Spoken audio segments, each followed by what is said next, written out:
Transmisión Ya ya está, estamos, sí, ya ya está en estamos YouTube. en vivo. Ujú. Ya Entonces estamos en vivo en comencemos de una YouTube. vez. Ya les Sí, envío el enlace en el chat. ok. Cuando quiera empezamos, Alexander. Bueno, buenos días a todos y todas. Bienvenidos al 12º Simposio de Normas Internacionales para la Contabilidad Pública, rol del contador público ante las nuevas normalidades. El, el- el cambio de la denominación del simposio tiene mucha relación con las charlas que vamos a tener hoy. Nuestro simposio, o el simposio, nace como una iniciativa desde la Universidad de ICESI por un profesor que se llama César Omar López. Dada la ley 1314, entonces él comienza un proceso de comenzar a discutir esos elementos de las normas internacionales de información financiera. Una vez se vincula o se crea la Mesa Académica del Suroccidente hace 9 años, comienza el simposio a las universidades a participar allí, y hace más o menos unos 4 o 5 años el simposio pasa a ser parte de la Mesa Académica del Suroccidente, donde participamos 16 universidades de todo el suroccidente, ¿sí? Armenia, Popayán, Cali, y todas las que tienen contabilidad pública estamos participando allí. En esas discusiones se había tenido presente la idea de que la contaduría pública es mucho más que información financiera, y obviamente que las normas de información financiera no son normas de contabilidad, y que para ser un verdadero contador internacional teníamos que tener en cuenta los estándares que tienen que ver con nuestra disciplina y con las formas en las cuales nuestra disciplina participa en las dinámicas sociales. En ese sentido, pues era una decisión que veníamos ya discutiéndola, y a partir de este año ya no son las normas internacionales de información financiera, sino son normas internacionales para la contabilidad. Les decía que las charlas de hoy tienen mucho que ver porque parte de los estándares internacionales ahora son los estándares internacionales de medio ambiente, que son los estándares GRI, que se vinculan a una serie de informes ambientales donde las empresas ya tienen que desarrollar ese tipo de cosas. Colombia ya está dando pasos interesantes en ese aspecto.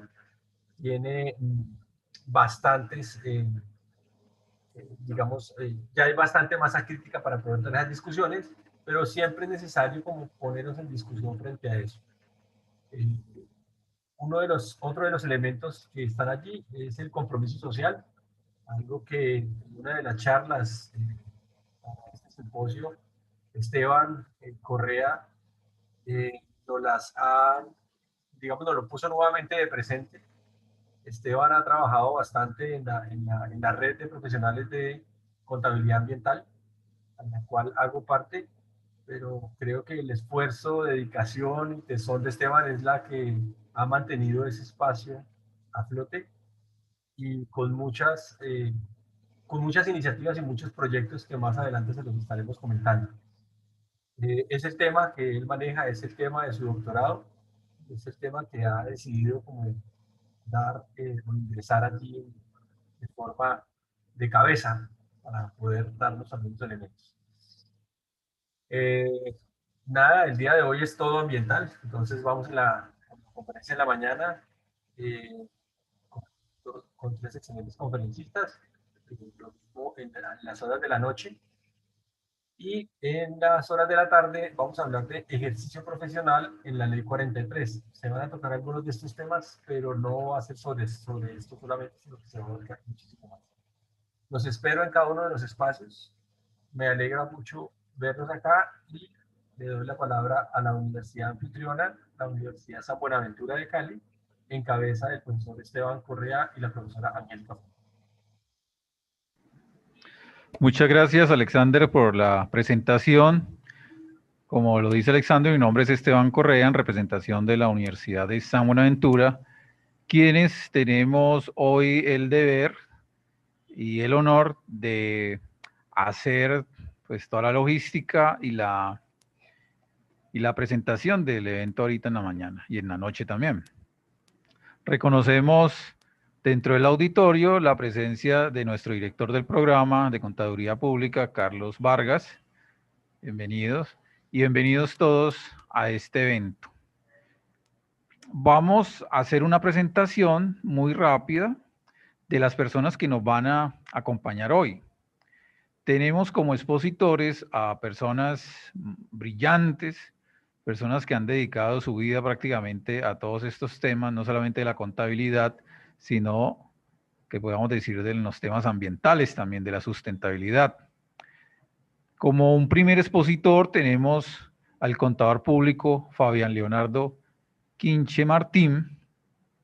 Él es magíster en contabilidad y finanzas, magíster también en estudios sociales de la ciencia, o sea, tiene 2 maestrías y actualmente está cursando un doctorado en administración en la Universidad Nacional. Entonces, ahí vamos a tener a nuestro colega Fabián, quien además reconocemos que es una persona o un autor que ha podido publicar importantes artículos científicos en revistas indexadas relacionados con este tema ambiental, muy enfocados a la ecología política también. Después vamos a tener como expositora a nuestra colega Yuli Carolina Rojas. Yuli Carolina Rojas también es contadora pública, magíster en Medio Ambiente y Desarrollo de la Universidad Nacional y actualmente está cursando un doctorado en estudios ambientales. Esto le da a nuestra compañera, colega investigadora un perfil muy especial que combina las ciencias contables con las ciencias ambientales y por lo tanto su discurso y su intervención va a ser muy relevante. Y finalmente tenemos a nuestra compañera, colega también contadora pública, Lucía del Carmen Bolaños, quien tiene una formación muy exquisita, porque ella, además de ser contadora pública, también tiene una carrera de Derecho en Ciencias Sociales. O sea, ella prácticamente ha trabajado tanto su pregrado como sus posgrados en 2 áreas del conocimiento. Ha hecho paralelo la carrera de Contaduría Pública y también paralelo a eso la carrera del Derecho. O sea, es una profesional completa en las dos áreas del conocimiento. Tiene una especialización en gerencia tributaria, una maestría en gestión empresarial, otra maestría en estudios avanzados en investigación y tiene 2 doctorados. Un doctorado en Derecho de la Universidad Autónoma de Chile y un doctorado en Derecho y Ciencias Políticas de la Universidad de Barcelona. Yo creo que nuestra colega Carmen Lucía es la contadora pública que tiene nivel de formación más avanzado en toda Colombia, me atrevería a decirlo así, y me complace tenerla, que la tengamos hoy en este evento. Entonces, ya sin más preámbulos, vamos a dar inicios a nuestras conferencias que se titulan Conflictos pasivos e informes ambientales. Todas las conferencias van a estar ligadas a esa gran temática y vamos a comenzar en el mismo orden que hice la presentación. Primero va a exponer el compañero Fabián Quinche, luego Yuli Carolina y finalmente Carmen Lucía. Cada uno tiene un tiempo de 30 minutos, por favor, y pues uno va seguido del otro. Y finalmente vamos a tener una sección de preguntas. Entonces, por favor, se le pide a todos los participantes que mientras escuchen los temas puedan tomar apuntes y redacten sus preguntas para que al final cuando tengan la oportunidad de hacer sus preguntas las puedan hacer directamente a través del micrófono o puedan escribir la pregunta en el chat. Esa es la parte de pronto más importante, además de las presentaciones. Lo más importante es poder interactuar con los expositores y aprovecharlos a ellos para poder hacerles preguntas y dinamizar todos estos conocimientos que vamos a escuchar. Entonces, damos la bienvenida a Fabián Leonardo Quinche con su presentación. Bienvenido, Leonardo, el tiempo es suyo. Bien, Esteban, muchas gracias. Primero me confirman, ¿me oyen y me ven bien? Sí, perfectamente, Leonardo. Perfecto. Bien. Bueno, en primer lugar, agradezco la invitación que tanto el profesor Alexander Rodríguez como el profesor Esteban me han hecho para participar en el 12º Simposio de Normas Internacionales para la Contaduría Pública y sobre todo para participar en este panel sobre los conflictos, los pasivos y la información ambiental. Aprovecho la oportunidad para eh, dar unas palabras de felicitación a todos aquellos colegas que en esta semana pues nos encontramos celebrando nuestro Día del Contador Público Colombiano, ¿no? Que incluso como dijo la semana pasada el profesor Jorge Manuel Gil en algún evento también en la Universidad del Valle, es el único país en donde el Día del Contador se celebra por una lucha gremial, por un movimiento social, más que por algún evento particular, digamos, de la operación normal de la contaduría pública. Entonces, mis más sinceras felicitaciones para todos aquellos que la practican, para todos aquellos que la estudian y pues que sigan siendo lo más responsables posibles en el ejercicio de la contaduría pública en todos sus ámbitos. Bien, yo voy a hablar entonces de estos conceptos que nos han invitado a desarrollar. Lo voy a hacer, valga la redundancia, de una manera muy conceptual, no tanto empírica, de manera que digamos que se construya una propuesta un poco analítica para hablar de conflictos, de pasivos y de información ambiental.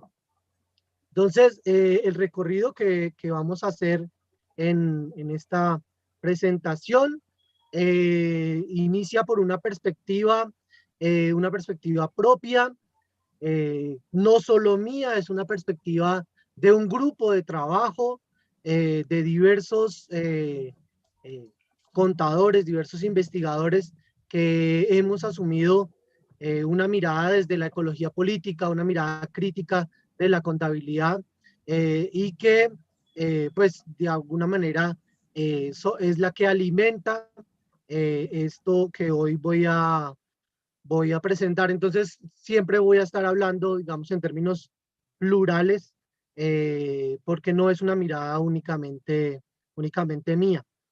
Aunque lo que yo diga hoy aquí, pues sí es responsabilidad solamente mía. Posteriormente, pues hablaré de los conflictos socioambientales, de los pasivos ambientales y de la información socioambiental para desarrollar una síntesis de esto que hemos venido desarrollando. En primer lugar, bueno, hablar de nuestra perspectiva, una perspectiva que se ubica en un punto de vista sobre lo ambiental, sobre la responsabilidad social empresarial específicamente y sobre la contabilidad social y ambiental, ¿sí? Una perspectiva que no es de carácter eh, únicamente contable, sino que es una perspectiva que va hacia lo social, hacia lo sociopolítico y hacia lo ecológico, ¿no? Nos separamos de unas miradas funcionalistas de la economía ambiental, de la responsabilidad social o de la contabilidad ambiental. Compartimos cosas con miradas pluralistas, como la economía ecológica, como la mirada de los stakeholders o los grupos de interés, como la teoría de la legitimidad o la necesidad de un cambio en la contabilidad para un cambio organizacional, pero específicamente nos concentramos en la ecología política como una como un campo del pensamiento ambiental en el que se considera que la crisis ambiental y los problemas sociales que vivimos hoy en día no son una cuestión que se puede solucionar solamente desde el ámbito técnico, sino que son producto de el orden sociopolítico que impera y que requiere entonces una transformación en lo político principalmente para que haya un mejor acercamiento a las soluciones de los problemas ambientales. En términos de la responsabilidad social, pensamos que se debe tener en cuenta no solo la mirada interna de la empresa, sino que debe responderse en gran medida a los reclamos que hacen las comunidades, que hacen los movimientos sociales, que hace la sociedad civil en general y que le dice a la empresa que debe actuar de una manera mucho más responsable en términos morales, en términos éticos, respondiendo también hacia lo público, hacia el respeto por lo público y la construcción de lo mismo. Y finalmente, desde la contabilidad, pues nos concentramos en la perspectiva de la economía política de la contabilidad, que considera que ella es un dispositivo importante para la distribución de la riqueza, pero también para el control, la dominación, tanto de la sociedad como de los sujetos. Pero también esta perspectiva abre la posibilidad a que sea la contabilidad una herramienta importante para la emancipación social. Entonces, desde allí nos ubicamos para hablar tanto de conflictos como de los pasivos y la información ambiental. En segundo lugar, hablando de los conflictos socioambientales, los conflictos ambientales, los conflictos ecológico-distributivos, hay diferentes denominaciones allí. Es necesario decir que estos conflictos se empiezan a reconocer cuando hay situaciones problemáticas en términos de lo biótico y de lo social, ¿sí? Se empieza a percibir el deterioro ambiental, se empieza a percibir problemas de diferente índole en lo social, y eso empieza a capturar la mirada de diferentes actores en la sociedad, ¿sí? Pero se presentan conflictos específicamente cuando diferentes actores que tienen también diferentes intereses empiezan a chocar, empiezan a estar en desacuerdo, y esto termina yendo hacia lo público, termina yendo a la esfera pública y siendo un tema de discusión local, regional, nacional, entre otros. Y allí pues habrán unos mecanismos para solucionar esos conflictos en donde en muchos casos intervienen autoridades gubernamentales. Los conflictos ambientales entonces se desarrollan en esa relación que tiene la sociedad con la naturaleza y que busca transformar el mundo, ¿no? Transformar básicamente la naturaleza. Todo proyecto político es un proyecto de recursos naturales, nos dice un gran pensador latinoamericano que conocemos con el apellido de Alimonda. Él pues nos invita a analizar, a pensar estos conflictos socioambientales o conflictos ecológicos, los cuales, pues, como vengo diciendo, pues, responden un poco a las relaciones de poder que hay en torno al acceso a los recursos naturales. Unas relaciones de poder en donde hay también excluidos, ¿sí? Pero estos que son excluidos generan mecanismos de resistencia que se dan principalmente a través de los movimientos sociales y diferentes actividades con miras a poner el conflicto en lo público, pero también con miras a buscar una mayor justicia ambiental, ¿sí? Tristemente, lo que ocurre en el ámbito institucional es que las soluciones que se plantean a los conflictos son de corto plazo, no son profundas, se quedan en lo técnico y en realidad pues no establecen una solución de raíz a los conflictos. Podríamos diferenciar, dependiendo de la escuela de la economía ecológica de la que estemos hablando, podemos diferenciar entre conflictos ecológicos distributivos y los conflictos de contenido ambiental. En cuanto a los conflictos ecológicos distributivos, pues estamos hablando básicamente de la capacidad que tienen los actores de acceder a los recursos naturales, de acceder al territorio, de acceder a los ecosistemas. El problema de concentración de tierras y de capital que tenemos en la actualidad lleva a que una gran cantidad del territorio, una gran cantidad de los recursos naturales y de los ecosistemas estén también concentrados en manos de quienes son dueños del capital. Esto entonces deja a buena parte de la población por fuera de la distribución de el acceso a los recursos naturales. Y entonces vemos gente que puede llegar a derrochar recursos naturales, mientras que otros se pueden estar muriendo de hambre o sed por falta de acceso a los mismos, ¿no? Y es esta distribución ecológica inequitativa es producto también de el sistema económico político que predomina en nuestra sociedad.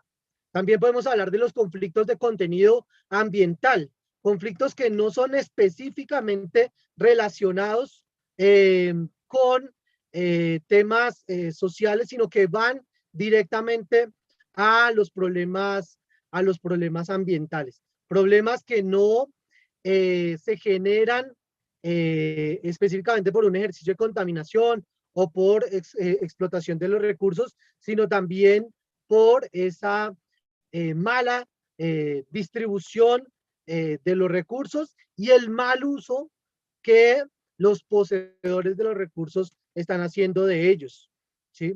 Entonces allí podemos hablar de los conflictos de contenido ambiental como aquella situación que se produce cuando se tensiona la estabilidad histórica conseguida entre una comunidad y su hábitat, y eso pues va a generar también luchas diversas porque las comunidades pues intentan defender sus tradiciones que en muchos casos son mucho más amigables con el medio ambiente, mucho más sostenibles que las acciones que llevan a cabo los grandes concentradores de los recursos naturales y del capital. En modo analítico, se puede decir que los conflictos socioambientales tienen que darse en la esfera pública, ¿sí?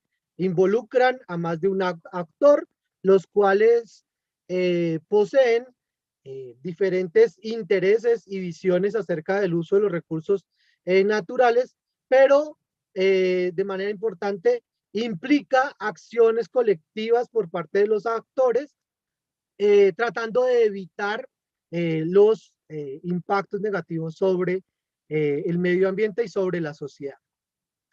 Normalmente se encuentra al Estado, a las empresas y a la sociedad civil como los principales actores de estos conflictos.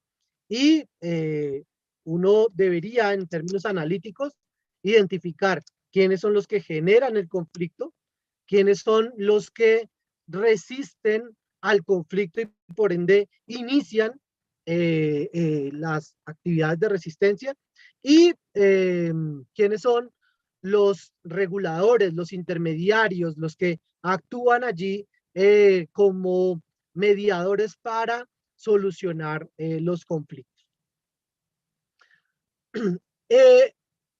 Estos conflictos generan pasivos ambientales. Generan pasivos ambientales, los cuales, de nuevo, desde la ecología política, pues los podemos llegar a considerar como la suma de los daños no compensados producidos por una empresa al medio ambiente a lo largo de su historia, tanto en su actividad normal como en casos de accidente, ¿sí? Y esto contrasta, o sea, es similar, pero también contrasta mucho con la definición normal que nosotros tenemos en contabilidad financiera acerca de los pasivos, ¿cierto? Estamos hablando de deudas que tienen las empresas o que tienen los que generan los grandes impactos ambientales. Deudas que tienen con otros actores, ¿cierto? O sea, responsabilidades que se tienen con terceros.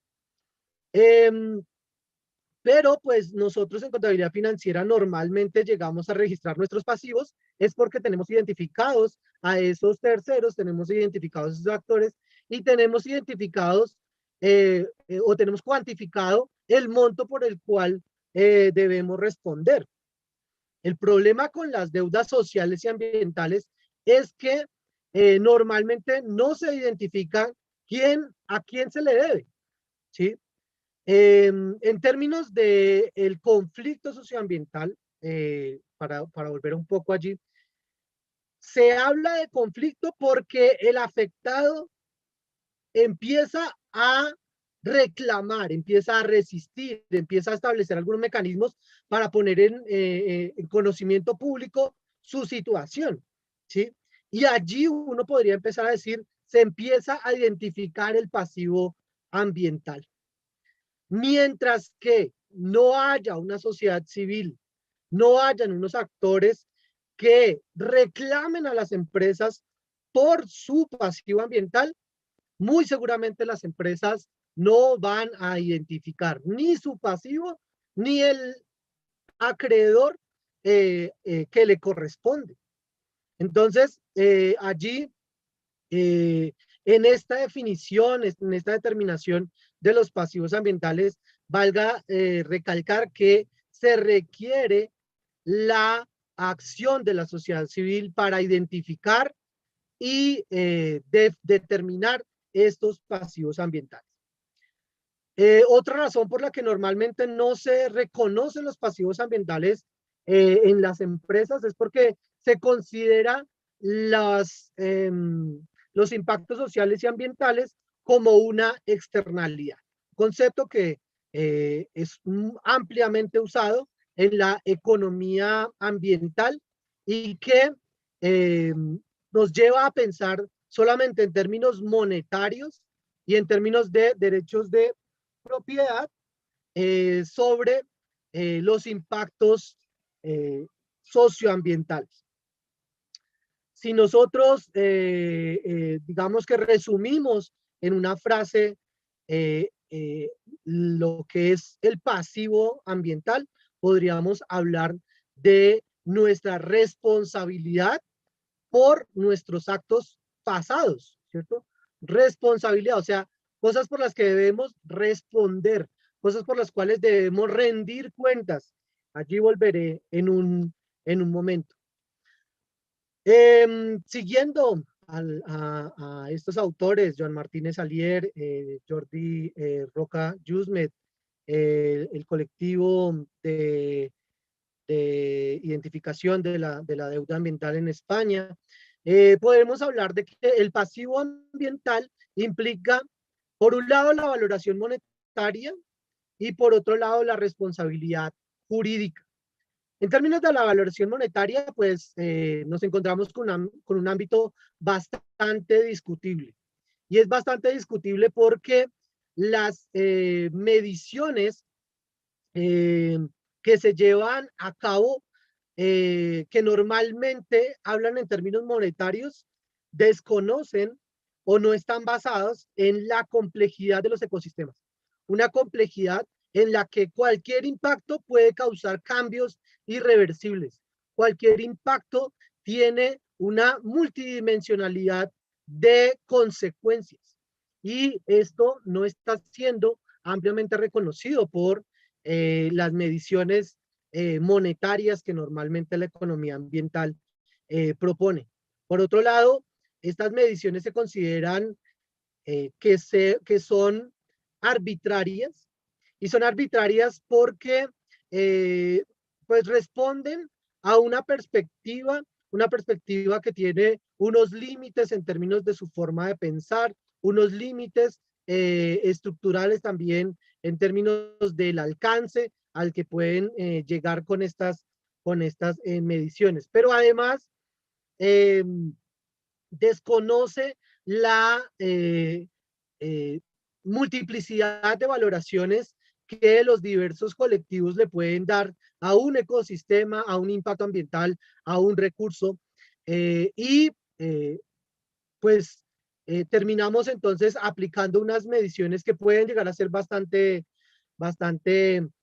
arbitrarias, que están basadas en suposiciones que son incluso bastante subjetivas. Muchas de estas mediciones se basan en lo que el actor desea, lo que el actor prefiere, ¿cierto? En términos de las preferencias, que es un concepto tan común en la economía ambiental.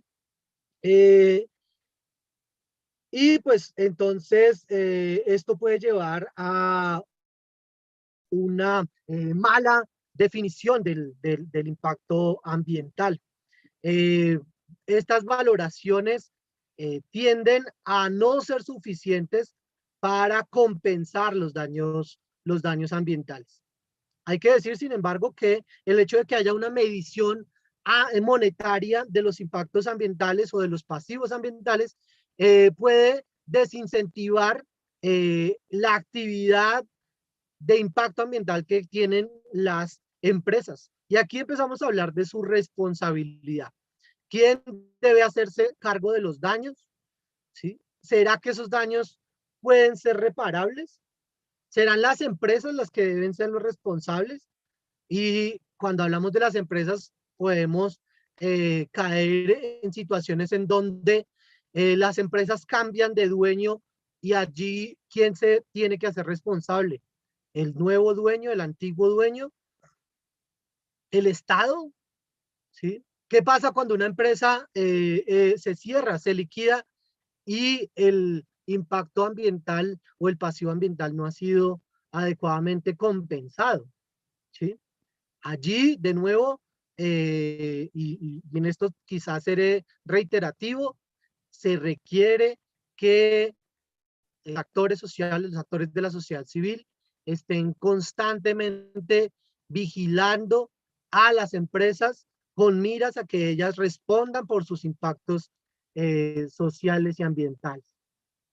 Es necesario evaluar nuestra regulación. ¿Será que es una regulación que promueve la compensación en términos de pasivos ambientales? ¿O será una regulación que al contrario promueve la explotación de los recursos naturales sin tener en cuenta los impactos que ellos generan? ¿Sí? Pensemos, por ejemplo, que en nuestra sociedad hoy en día el Estado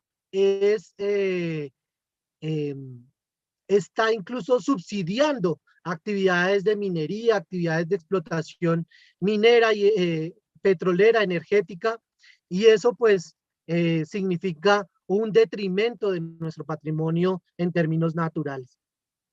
Entonces, lo que la ecología política reclama es que los pasivos ambientales se reconozcan, pero también se reconozca que hay diferentes visiones para hablar de esos pasivos ambientales, que hay diferentes mecanismos de compensación, pero también hay diferentes niveles en donde los actores pueden estar dispuestos o no a reconocer ese pasivo. Lo ideal, obviamente, sería que no hubiera el impacto ambiental y por ende no se tuviera que reconocer ese pasivo ambiental. Desafortunadamente, cualquier actividad económica implica un impacto ambiental, sobre todo si es a gran escala como la que llevan a cabo las grandes empresas, las grandes corporaciones.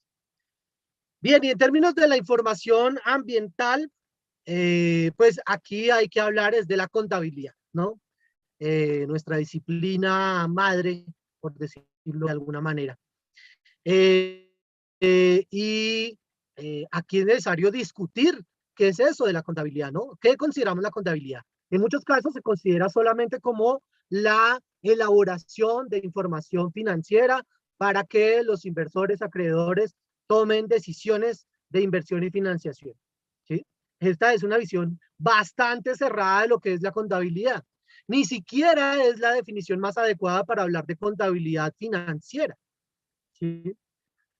Nosotros hemos venido como desarrollando un poco este concepto que ustedes ven en pantalla, basado obviamente en múltiples autores, tanto de la corriente principal como de miradas críticas, Matesis, Cañivano, el profesor maestro Danilo Ariza, entre otros, ¿no? Que nos llevan a hablar de la contabilidad como una disciplina de conocimiento, ¿sí? Un poco como para no discutir si es ciencia o no, pero sí es una disciplina que genera conocimiento, que está preocupada por la producción de información organizacional,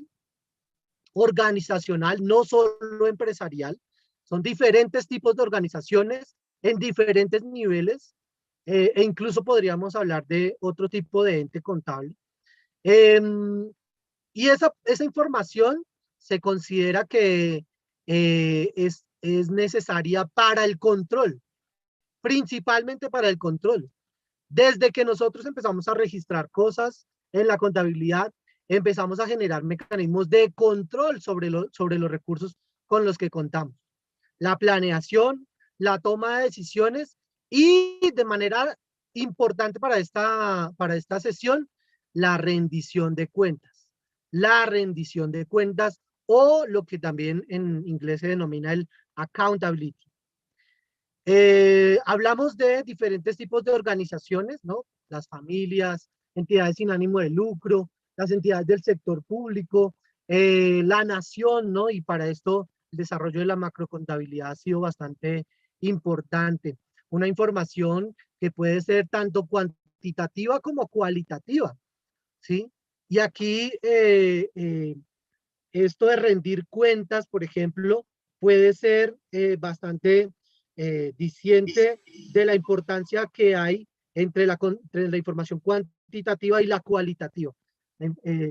Rendir cuentas es contar algo, narrar algo, ¿sí? Pero también presentar las cuantificaciones necesarias. Entonces, tanto lo cuantitativo como lo cualitativo es importante para la información producida por la contabilidad, ¿sí? Y de allí que sea importante decir, recalcar que la información contable no es solamente financiera, sino que en gran medida es una contabilidad no financiera. Una contabilidad que nos va a hablar de lo ambiental, que nos va a hablar de los trabajadores, que nos va a hablar de las comunidades, que nos va a hablar del desempeño, y para esto no necesariamente tenemos que hablar en términos financieros. Y entonces, cuando hablamos de rendición de cuentas, cuando hablamos de accountability, pues estamos hablando de explicar, de narrar, de presentar nuestras cuentas por las acciones de las cuales somos responsables. ¿Qué es lo que hemos hecho? ¿Por qué debemos responder? Y entonces, ¿por qué debemos rendir cuentas? Y de allí que en los conflictos socioambientales sea importante hacer una reclamación en términos de la rendición de cuentas, ¿sí? En términos de que aquellos que generen el conflicto, aquellos que impacten profundamente sobre el medio ambiente y sobre la sociedad, rindan cuentas de sus quehaceres, de sus actividades, ¿no? Y de nuevo, son los actores de la sociedad civil los que tienen que reclamar esa rendición de cuentas, lo cual debería estar ampliamente apoyado por el Estado, ¿sí? El Estado debería ser un actor que obligara a las empresas, a las grandes corporaciones, sobre todo, a rendir cuentas y a responder por sus impactos sociales y ambientales, por sus pasivos ambientales. ¿Sí? Bueno, cuando hablamos de información social y ambiental, pues estamos incluyendo todos los sinónimos o todos los tipos de reportes que podemos encontrar. Aquí podemos incluir también memorias ambientales, balances sociales, entre otros que históricamente han venido desarrollándose en el campo de la contabilidad social y ambiental, que algunos están desarrollados en términos financieros, algunos están desarrollados hablando de indicadores o incluso teniendo en cuenta información cualitativa. Pero lo importante es que esta información que históricamente ha venido produciéndose por varias empresas, tanto a nivel mundial como a nivel nacional, pues den cuenta realmente de esos impactos sociales y ambientales, de esos pasivos ambientales que las empresas están construyendo y por los cuales deben responder.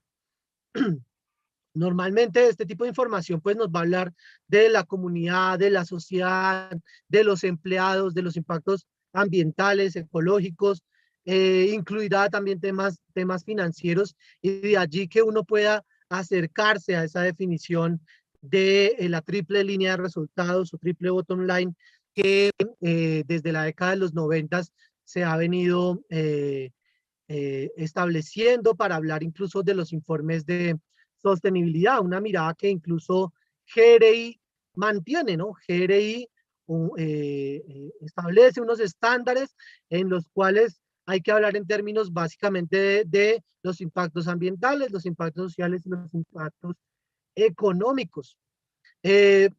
Una mirada que está más relacionada con una perspectiva débil de la sostenibilidad, débil en el sentido de que le da primacía a lo económico y al mercado, subordinando entonces lo social y lo ambiental. Actualmente en nuestro país, cerca de 400 empresas han producido informes de sostenibilidad desde el año 2003 más o menos. Estos informes están basados entonces en estos estándares GRI, pero en muchos casos no responden a los pasivos ambientales. No dan cuenta realmente de los impactos sociales y ambientales que tienen las empresas.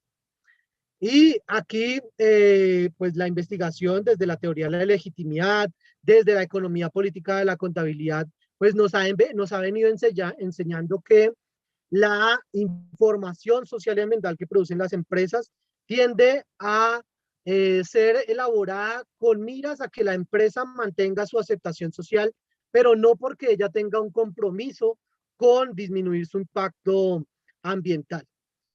Si fuéramos radicales, podríamos decir que las empresas mineras, las empresas energéticas, las empresas petroleras, que son las que más producen este tipo de informes y que incluso ganan premios por ellos, si realmente estuvieran comprometidas con la sostenibilidad, lo primero que tendría que hacer es cambiar su objeto social. Pero, pues, estas empresas con miras a disminuir un poco esa imagen negativa que tienen por sus amplios impactos sociales y ambientales, producen información que les mantiene una legitimidad, que les ayuda a sobrevivir en la sociedad. La economía política, por otro lado, nos dice que esta información es producida para que las empresas mantengan su poderío en la sociedad, pero además también para imponer una visión ideológica que sea, digamos que asimilada por los demás actores de la sociedad y de esta manera construir o mantener su bloque hegemónico sobre la sociedad. De allí que para nosotros sea importante proponer o profundizar en el uso de las contracuentas. Contracuentas, entendida como toda aquella información que es elaborada por actores externos a la organización, pero que habla del desempeño de la organización. Y estas contracuentas pues tienen también diferentes niveles, diferentes perspectivas. Algunas contracuentas lo que buscan es complementar, colaborar con la empresa en la producción de esa información social y ambiental. Otras contracuentas cuestionan el comportamiento organizacional y allí empiezan a denunciar este mal comportamiento y buscan que la empresa cambie al menos algunas de sus actividades. Algunos movimientos sociales mucho más radicales van a proponer no solamente una transformación en las actividades de la empresa, sino también una transformación en el sistema social. Si van a decir que la sociedad, el orden sociopolítico, es el que lleva a que las empresas pues tengan este tipo de impactos y comportamientos. Y entonces van a reclamar una transformación social y van a hablar de la información contable, de las contracuentas, incluso de la información organizacional, como un medio para la emancipación. Un ideal que se tiene en la literatura de las contracuentas es la construcción de cuentas dialógicas, cuentas construidas o informes construidos por los diferentes actores, ¿sí? Tanto los generadores como los afectados en un conflicto, incluso también la información producida por las autoridades, por los intermediarios en la resolución del conflicto. De tal manera que haya una visión más amplia, más plural, más profunda del desempeño organizacional y esto pueda llevar en conjunto a la construcción de una nueva sociedad. Finalmente, entonces, para sintetizar, que creo que ya me pasé mucho del tiempo, es necesario decir que los problemas sociales y ambientales son producto de nuestro sistema económico, político preponderante, cuyas respuestas institucionales tienden a ser débiles. Un sistema económico político que produce conflictos socioambientales en donde diferentes actores luchan por establecer su perspectiva sobre el acceso y el manejo a los recursos naturales. Predomina la visión de las corporaciones, de las empresas que producen informes de sostenibilidad, que producen reportes no financieros, pero que a través de ellos buscan la legitimidad, reproducir el poder hegemónico, mantener su poderío. Los movimientos sociales, los afectados, las comunidades producen contracuentas, producen información que va a hablar del desempeño de estas organizaciones y buscan mejorar el proceso de rendición de cuentas, pero también buscan una transformación de nuestro sistema socioeconómico a través de la problematización, a través de la intervención en estos conflictos y buscan finalmente pues la emancipación, pero una emancipación que tenga un punto de vista ecocéntrico, un punto de vista que ponga a la naturaleza en el centro de nuestras decisiones. Y pues allí, digamos que hacemos una confluencia de estas visiones de la contabilidad social y ambiental y la ecología política, pues que buscan que no solamente los contadores, sino que todos los actores de la sociedad digamos, se responsabilicen o asuman la información socioambiental como un mecanismo para la búsqueda real de la sostenibilidad, ¿no? O como en términos latinoamericanos nos diríamos la sustentabilidad, ¿no? Con esto entonces cierro, agradezco mucho que me hayan oído y pues estaremos atentos a las preguntas más adelante. Muchas gracias, compañero, colega Fabián Quinche. Quiero felicitarlo abiertamente por su brillante exposición, muy clara y muy importante, relevante para la profesión contable.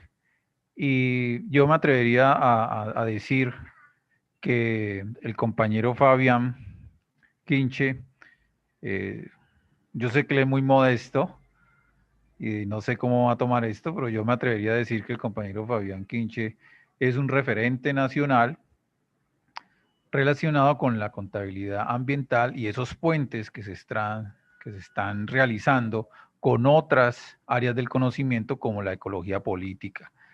Entonces, es un honor tener al compañero Fabián Quinche aquí con esa exposición y esa claridad tan exquisita con la cual expone todos estos conceptos que son muy importantes para no solamente entender cuál es la problemática de los conflictos y los pasivos ambientales, sino también plantear soluciones. Miren que en su discurso él está planteando soluciones y caminos para la implementación en el mundo real de la contabilidad ambiental, que es algo que de pronto muchas personas sin conocer critican, ¿no? Dicen, no, pues que la contabilidad ambiental es una cosa por allá abstracta. No, aquí Fabián con su exposición está hablando de cosas y metodologías científicas con las cuales se puede implementar en un país una contabilidad ambiental. Bueno, muchas gracias, Fabián. Vamos, entonces no se olviden, por favor, redactar las preguntas para que al final podamos hacer una retroalimentación con los ponentes. Vamos, también, por favor, invito a las personas que no se han registrado que se registren en el link que está ahí publicado en el chat. Es muy importante el registro en línea. Y vamos a dar continuidad a la exposición con nuestra colega Julie Carolina Rojas, quien tiene 45 minutos de exposición. Igualmente la recomendación, por favor tomen nota y apunten sus preguntas para hacerlas ahorita en esta ronda final de las preguntas. Julie Carolina, el tiempo es suyo. Bueno, muchas gracias, Esteban. Gracias por la invitación para participar en este espacio. Me uno al saludo que realizó Fabián en conmemoración del Día del Contador Público Colombiano, y pues creo que estas reflexiones que venimos tratando en estas charlas pues tienen que ver, están muy relacionadas con eso, ¿no? También con cuál fue el origen de esta conmemoración. Bueno, ahora voy a compartir mi pantalla. Un momentito.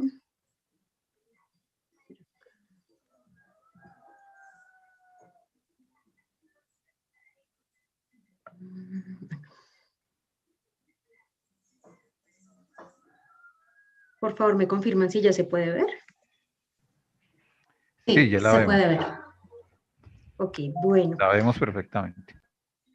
Entonces, bueno, yo voy a... Ay, acá, ¿por qué no veo toda la presentación? Tengo que cambiar acá la vista. Un segundo.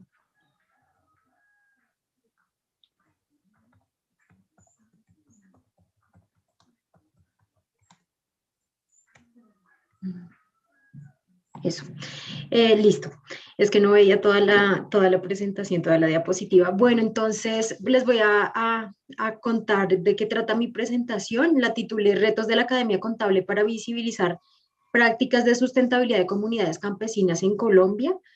El propósito de esta presentación es también empezar a pensar en la construcción de futuros o de esa transición hacia lo que denominamos la sustentabilidad, ¿no? De mirar cuál es el contexto en el cual se va generando y se hace necesaria esta construcción y esta transición hacia la sustentabilidad. Y la idea es que como una vez como delineemos ese escenario, pues veamos cuáles son los caminos posibles para la contabilidad para aportar hacia ese propósito. Bueno, acá está como el escenario y también como el contenido que va a tener esta presentación. Entonces, pues estos son los elementos que contextualizan el problema del que les voy a hablar. Entonces, en primer lugar, voy a referirme a asuntos necesarios sobre la crisis ambiental, la necesidad de enfoques interdisciplinarios, algunas reflexiones en torno a cambio climático que son relevantes para el tema que voy a abordar. Luego vamos a hablar sobre el problema agrario en Colombia para reconocer cuáles son las raíces históricas de la situación que tenemos actualmente y la necesidad de pensar en propuestas de producción y reproducción de una vida digna para el campesinado. ¿Por qué vengo a hablar de este tema? Bueno, algunos ya me habrán escuchado tratar el asunto, pero esta es una deuda que tenemos desde la Academia Contable. Cuando uno va a buscar referentes en torno a qué ha aportado la contabilidad en cuanto a la agricultura, sin pensar en campesinados, sino agricultura en general, hay muy poco. Y cuando pensamos en este contexto campesinado, pues ahí la deuda es muy grande. Luego, entonces voy a hablar un poco sobre esa contabilidad agrícola en términos de qué necesitamos construir, hacia dónde debemos ir. Y por último, pues de la producción agroecológica, que es pues una tendencia muy importante en la cual se plantea una mirada integrada de producción y reproducción de la vida, porque cuando vamos a asumir los problemas ambientales no podemos pensar solamente en las cuestiones de producción, sino que hay que mirar en una relación integral entre cultura, sociedad, naturaleza, y cuando hablo de naturaleza, naturaleza no solamente no humana, sino incluso humana, porque cuando reconocemos que los asuntos ambientales no se pueden ver de manera fragmentada, es que, por ejemplo, no podemos pensar solamente en salvar a cierta especie porque está en peligro de extinción, sino que tenemos que entender que también toda afectación sobre la naturaleza no humana implica una afectación social y cultural, que vamos de la mano con la naturaleza, que no podemos prescindir de ella en ningún momento, ni siquiera porque tengamos las más grandes comodidades, porque de hecho quienes tienen las más grandes comodidades son quienes más usan la naturaleza, pero pues muchas veces apropiándola de manera destructiva. Bueno, entonces este es como el panorama y como los temas de los cuales voy a hablar. Voy a iniciar con este asunto de crisis ambiental. Bueno, se habla de una crisis ambiental, reconocemos que es también una crisis civilizatoria en el sentido de que nuestras formas de vida y las formas de conocimiento han llevado a una utilización de la naturaleza humana y no humana inadecuada. Aquí también, cuando yo siempre voy a estar hablando como naturaleza humana y no humana, porque a veces pareciera, cuando hablamos de naturaleza, yo, por ejemplo, en mis primeras clases por muchos años, le pedí a los estudiantes que cerraran los ojos y que pensaran en qué imagen se les venía a la cabeza cuando yo les decía la palabra naturaleza. Cuando todos socializaban el resultado, entonces todos decían, me imaginé una flor, un río, una montaña, un paisaje, un árbol. Y solamente una vez una persona imaginó gente. Entonces, como que tenemos una noción de naturaleza sin gente, pero en realidad nosotros también somos naturaleza. Hemos hecho parte de la naturaleza. Lo que sucede es que estamos en un periodo de tiempo en el cual las formas de producción y las formas de relación con esta naturaleza no humana, pues nos han llevado a apartarnos de ella, a tener una mirada fragmentada y a generar pues niveles de deterioro y contaminación que finalmente nos van a terminar afectando porque no estamos separados de ella. Y uno de los temas de los cuales tanto se habla en torno a esta crisis ambiental es el asunto de cambio climático. Sobre este asunto de cambio climático, creo que hay que mirar con cuidado cuáles son las propuestas que surgen y hay que mirar con cuidado cuáles son las causas, lo que se plantea como las causas del problema. Ahí ustedes pueden ver una imagen que tomé de un documental que se llama Cowspiracy. Está disponible en YouTube, también creo que está en Netflix. Bueno, es recomendado verlo porque es muy interesante, sin embargo, hay que verlo con cuidado porque acá se plantea de cómo la ganadería genera cambio climático y se plantea como una propuesta transitar hacia formas de no consumo de carne, hacia formas vegetarianas, veganas. Bueno, en mi caso yo soy vegetariana, pero también tengo incluso una mirada crítica sobre cuáles son los argumentos en defensa del vegetarianismo, porque hay argumentos que al final no me terminan convenciendo.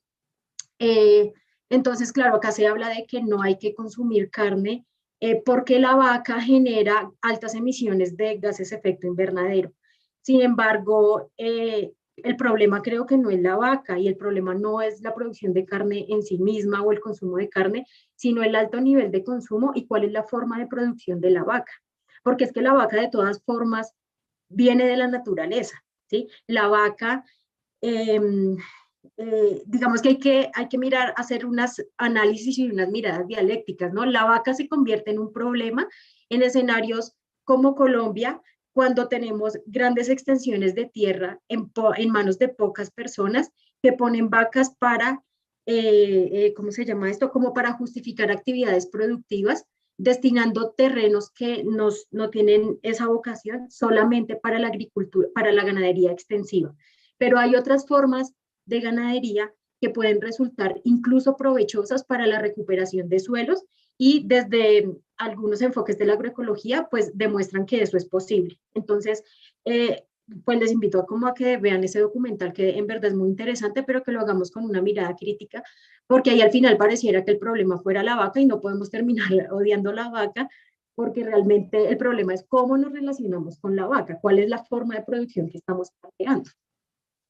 Y otro elemento sobre el cual quiero llamar la atención es sobre estas ideas, por ejemplo, del antropoceno, que se habla como este periodo de tiempo en el cual los cambios y las afectaciones que están surgiendo en nuestra Tierra, en nuestra casa, el planeta Tierra, están propiciadas principalmente por las actividades humanas productivas.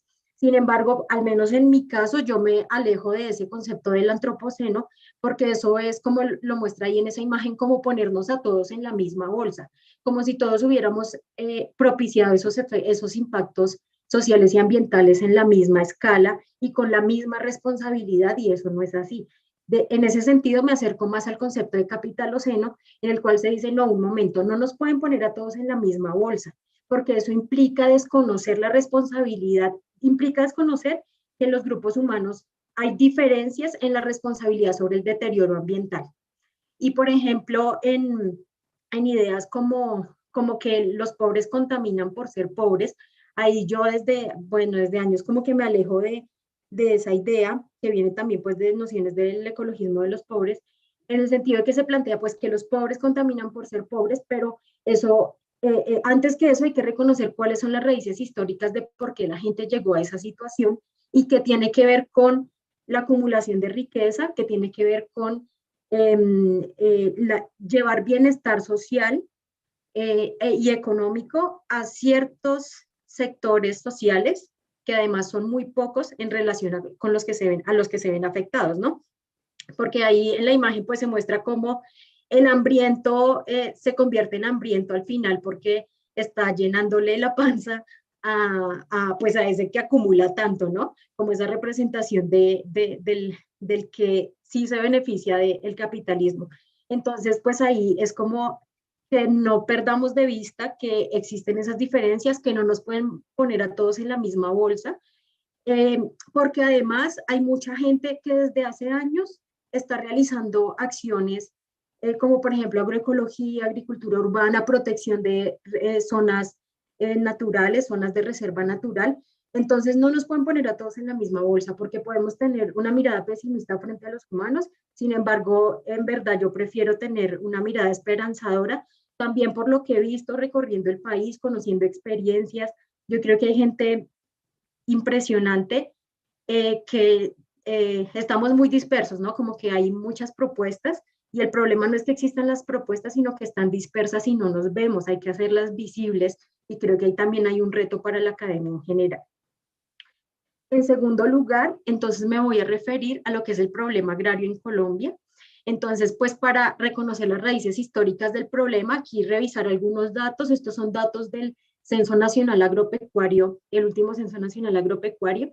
Entonces, en esta gráfica de la izquierda podemos ver el porcentaje de unidad UPA, o sea, unidades de producción agraria, Entonces acá se muestra como el 70,9% de las UPA corresponde a tamaños menores de 5 hectáreas, mientras que ni siquiera el 1% de las UPA corresponde a tamaños mayores, a tamaños entre 500 y 1000 hectáreas y mayores a 1000 hectáreas. Estos datos pues dan cuenta de la inequitativa distribución de la tierra en Colombia, que recordemos que es el principal motivo del conflicto armado en Colombia, que hace parte de la deuda histórica que tenemos con la población campesina, y cuando hablamos de población campesina no nos podemos pensar como alejados de nosotros. Muchos de nuestros familiares llegaron a las ciudades precisamente como resultado de esta inequitativa distribución de la tierra,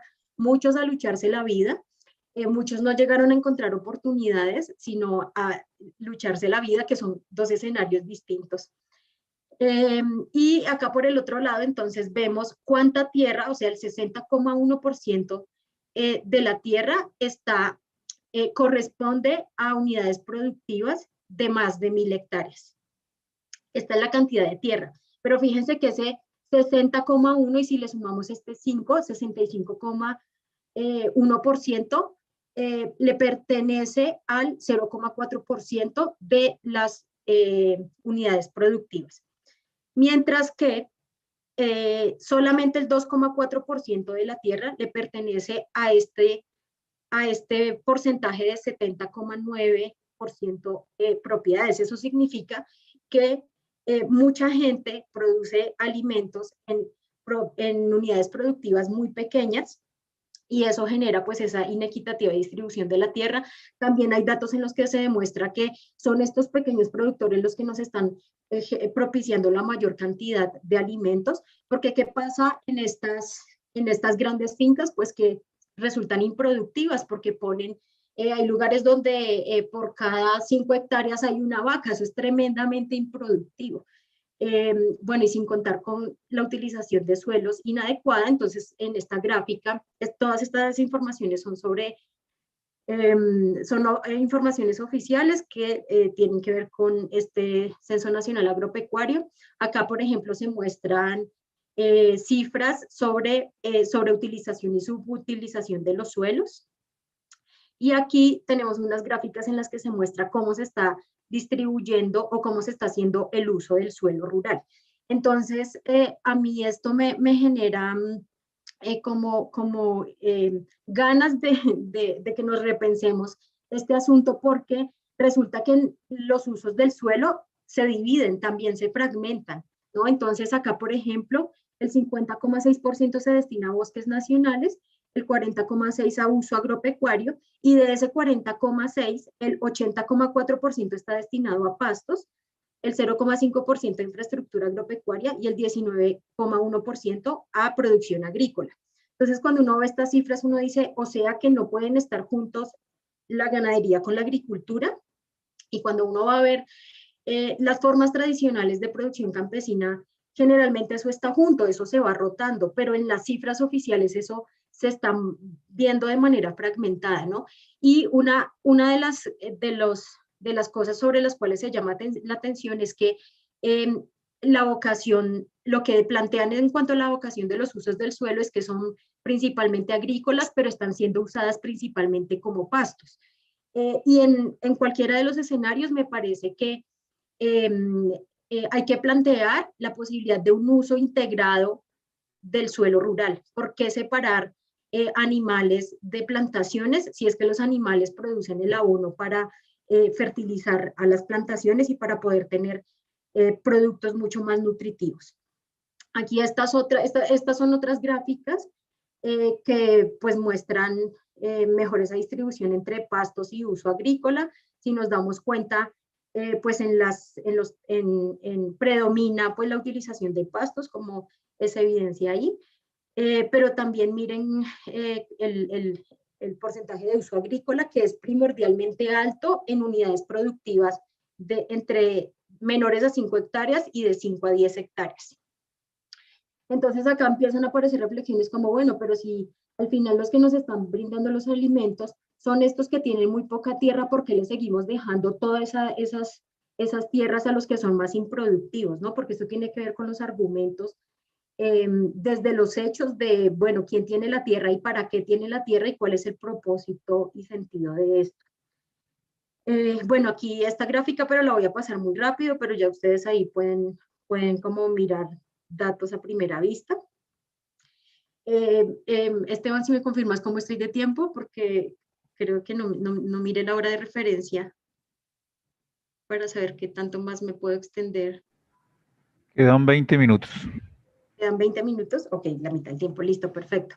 Bien, entonces en este escenario, pues acá reconocemos las raíces históricas en las cuales tenemos un campesinado que ha quedado en los territorios, que ha resistido a todo el tema del conflicto armado, que siguen produciendo alimentos y que por tanto, y que en todos estos temas de diálogos de paz, que está ahí como pendiendo de un hilito, todos las transformaciones que se requerían, ahí la pregunta es, bueno, ¿y nosotros como profesión desde la contabilidad, qué podemos aportar o qué estamos haciendo al respecto?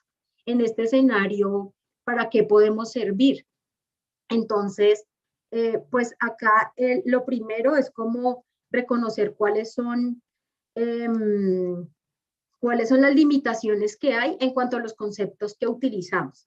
Porque desde el sistema económico, una cosa que se reconoce es que este sistema económico ha sido muy bueno para producir escasez, ¿cierto? En un país con vocación agrícola como Colombia, que llegó a producir muchos alimentos en abundancia, y pensemos, por ejemplo, en el Valle del Cauca, ¿no? Que antes era, hace, no sé, 50 años, era la despensa más importante de alimentos de Colombia y ahora es un mar de caña. Y caña para producir, para generar productos que no alimentan, porque se produce caña o alcohol. Y en ninguno de los dos casos eso aporta a la salud humana y a la nutrición. Y pues estos son los conceptos que han generado y que han sostenido este sistema económico que genera tanta escasez. Germán Márquez decía, en este país fuimos tan pero tan creativos que inventamos el hambre, en un país donde se produce tantos alimentos, y eso es extremadamente triste y sin duda hay que transformarlo. Entonces acá tenemos esos conceptos de la producción que se supone que es para satisfacer necesidades y que apunta a esa noción de progreso, y el trabajo, esta noción de trabajo, que va a permitir pues obtener lo necesario para un consumo y que esto se ve relacionado con esta noción de felicidad, ¿no? Entonces, las ideas de progreso, felicidad, producción, todas tienen connotaciones positivas, incluso la noción del trabajo, ¿no? Todo el mundo quiere tener trabajo, pero tenemos que pensarnos cuáles condiciones de trabajo, porque el estrés es una enfermedad laboral normal, pero el estrés eso implica un deterioro de la salud tremendo. Hace unos años, tal vez para los abuelos, la palabra estrés les resultaba un chiste porque eso no existía como parte de la vida cotidiana, y ahora hemos hecho que el trabajo, más que permitirnos el consumo y más que llegar a la felicidad, pues también se ha convertido en una forma de generar bienestar. Yo no sé cuál sería ahí la palabra adecuada, pero de tener muy poco bienestar desde la salud humana. Bueno, y otros conceptos como la necesidad de acumular riqueza, de que esa riqueza es entendida y vista solamente en términos monetarios, y la registramos y la contabilizamos, la riqueza en términos monetarios, y ahí ya se empieza a fragmentar lo que es la riqueza, porque quedan por fuera un montón de cosas que son riqueza para nosotros. Nosotros somos un país muy rico, altamente biodiverso, con un potencial impresionante, no solamente en términos de la fertilidad de los suelos, sino también la riqueza cultural que genera prácticas para poder hacer posible producir tantos alimentos y tantos materiales, incluso para actividades económicas. Y la otra idea de que el humano produce riquezas a través del trabajo. Entonces acá se empieza como a cerrar cada vez más este escenario. Entonces la riqueza se restringe a aquello que se puede expresar en términos monetarios, y esa riqueza, lo que se reconoce como riqueza, es solamente lo que es posible realizar a través del trabajo, desconociendo toda la naturaleza que surge, toda la riqueza que surge espontáneamente desde la naturaleza, pero también en relación con el trabajo. En ese sentido, entonces, hay una primera reflexión y es que eso que denominamos, que desde este punto de vista parece tan lógico porque así nos enseñan cómo ocurren las cosas, lo que denominamos como producción de riqueza que nosotros registramos a través del reconocimiento del valor que tiene la adquisición de la riqueza, de las materias primas, del trabajo, a través de estos sistemas de costos, más que ser una producción de riqueza, es una adquisición de riqueza. Y aquí entonces me voy a referir a el lugar de la contabilidad en estos escenarios, ¿no? Entonces la producción tiene una connotación positiva y fíjense cómo los costos se van a componer, o los costos o el hecho que genera los costos tiene que ver con cuáles son los aportes de la naturaleza a través de las materias primas, a través de el agua, a través de todo lo que nos provee la naturaleza para los sistemas productivos, y los aportes de la sociedad vistos en términos de fuerza laboral o de conocimiento para aportar a un proceso productivo. Entonces, ¿qué hacemos nosotros en la contabilidad y en la gestión de costos? Entonces es hacer una medición para asignar a cada uno de los productos, pero esto está en función de el lucro, ¿no? Entonces hacemos una medición calculada pero en términos de la gestión, los costos están orientados hacia maximizar la riqueza, y la lógica de esto es que los costos hay que disminuirlos. Y el propósito finalmente es tener lucro y hacer acumulación de la naturaleza, ¿no? Entonces casi que los costos se vuelven prohibidos en el sentido de que ojalá los minimicemos lo mayor posible, y por eso cuando vamos a comprar buscamos aquello que sea más barato, porque también tiene que ver con cómo hacemos rendir la platica. Sin embargo, como les digo, hay que cuestionar esta noción de producción, porque todo este razonamiento se ha centrado en las actividades de distribución, producción y consumo, pero se ha desconocido todo esto que es el subsistema natural. Este es un esquema que tomé del sistema de economía integrada de cuentas ambientales, que es interesante para eso, para ver todo lo que se ha desconocido, y esto sin tener en cuenta los aportes que vienen desde el subsistema social. Entonces, además, es necesario ampliar la mirada, porque no es suficiente quedarnos con entender asuntos de producción, distribución y consumo, sino que necesitamos observar y darnos cuenta qué pasa en los procesos de extracción y de disposición de los recursos. Esta es una imagen que tomé de un video que se llama La historia de las cosas, que también hay historia de las soluciones, historia del agua embotellada, bueno, que proviene de un proyecto derivado de un libro que se llama también La historia de las cosas, y lo digo pues también porque lo recomiendo, porque me parece muy interesante el análisis. Ahí se muestra claramente cómo la afectación de la naturaleza implica una afectación también sobre la sociedad. En ese sentido, pues hay que reconocer que la producción es responsable de la generación de contaminación y de la afectación social derivada de esos procesos de contaminación y de extracción. En un escenario de ese documental, en ese videito de La historia de las cosas, entonces sale Annie, la mujer que relata la historia, que entra a una tienda y dice, oh, vi un radio que vale $3,47. Y lo cogió porque, qué barato, lo voy a comprar. Pero luego en la fila dice, me puse a reflexionar y dije, ¿cómo es posible que este radio sea tan barato? Y entonces la conclusión que saca ahí es, claro, esto es posible porque yo no estoy pagando por el radio. Yo realmente estoy pagando es el costo de extracción del radio, ¿cierto? Quienes realmente están pagando, quienes realmente hacen posible que este radio llegue a mí tan barato, son esos ecosistemas que se deterioraron, esos animales que se quedaron sin hábitat, esas personas que se quedaron con sus territorios deteriorados. Entonces, bueno, voy a pasar eso. Ay, acá me faltó otra diapositiva. Bueno, entonces a lo que quería llegar con esto es que hay que cuestionar esa noción de producción, porque hay que reconocer cuál es esa connotación negativa, porque si nosotros nos centramos en disminuir los costos, eso implica pagarle menos a la naturaleza, pagarle menos a la gente a través de la mano de obra, y por tanto,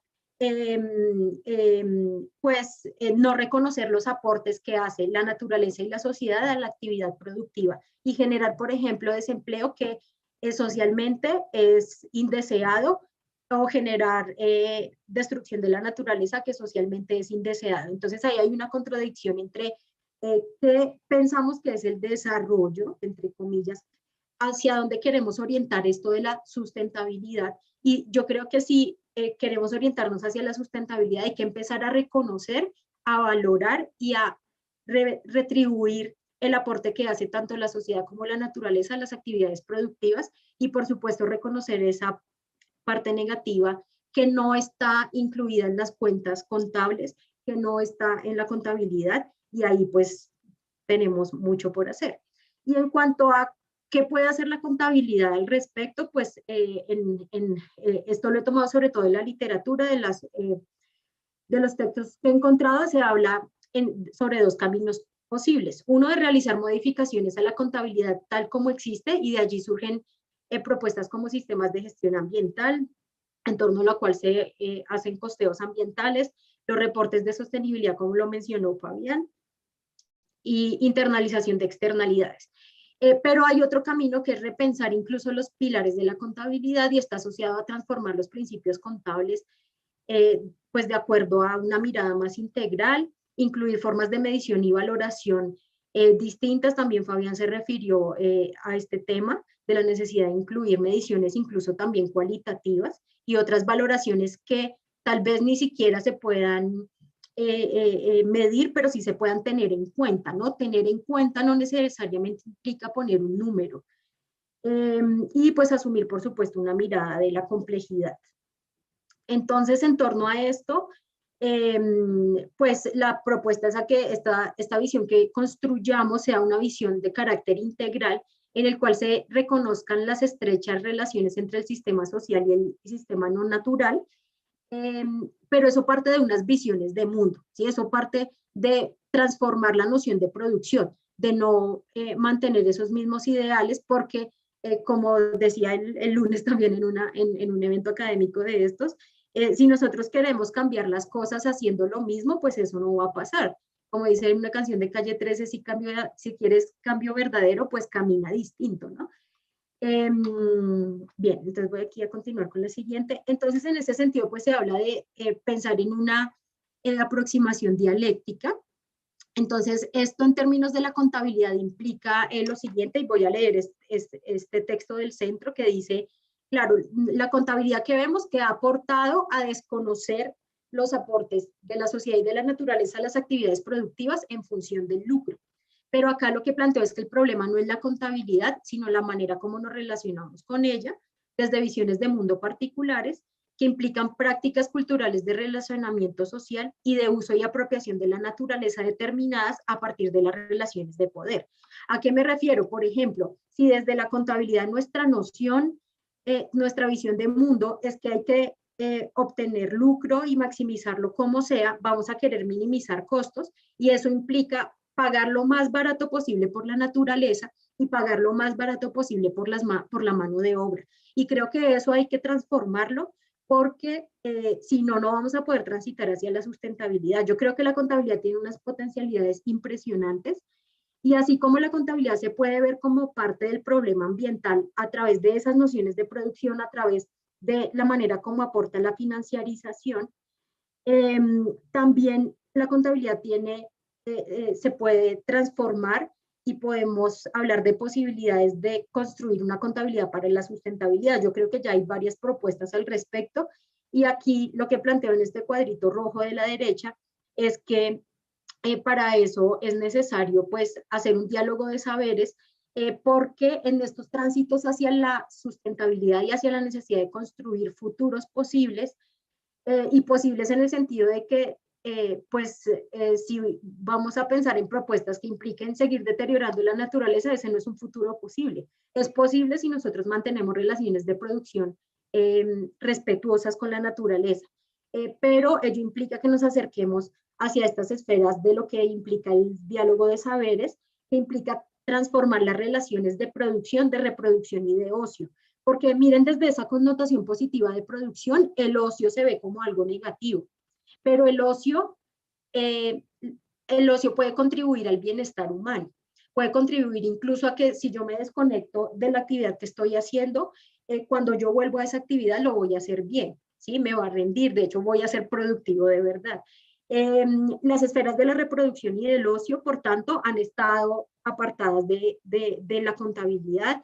Por eso ahora existen unas cuentas satélites, por ejemplo, de la economía del cuidado, que es a lo que me refiero a las esferas de la reproducción.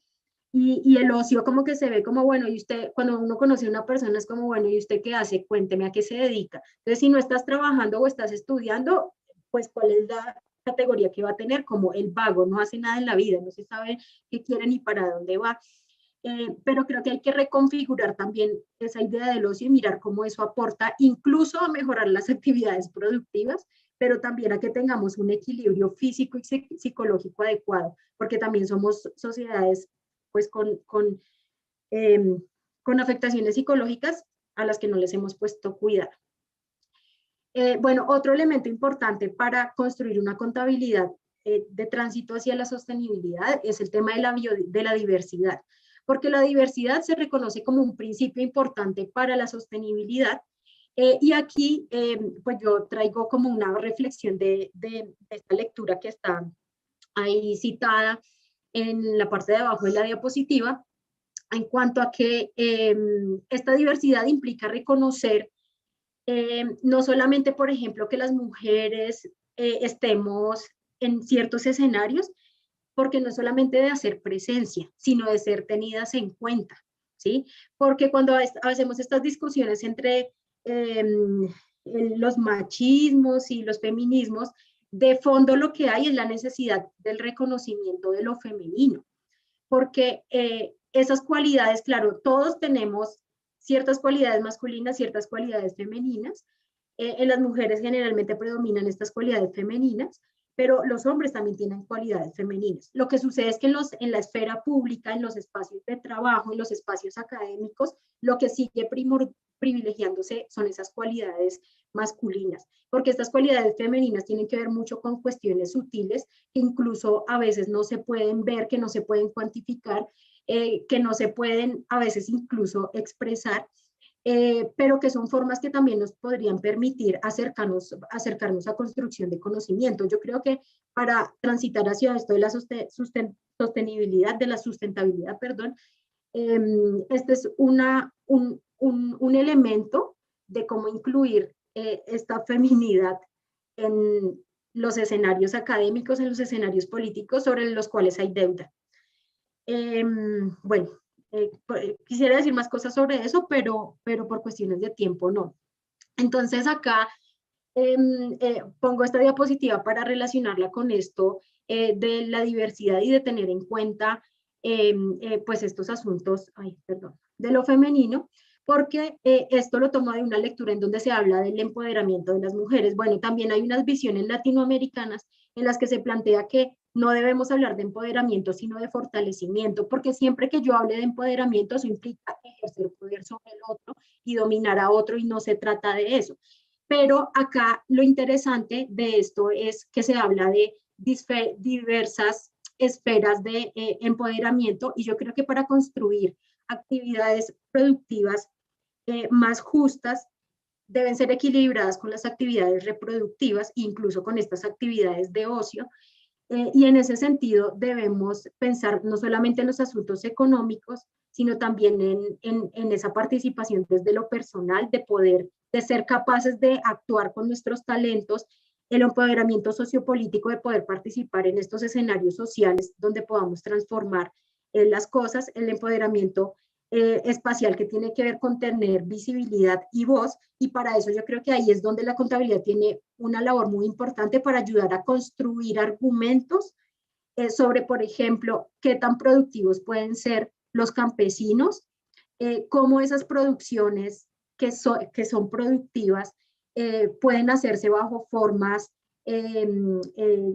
amigables con la naturaleza, bueno, amigables entre comillas, o respetuosas es la palabra adecuada, respetuosas con la naturaleza y con los humanos también.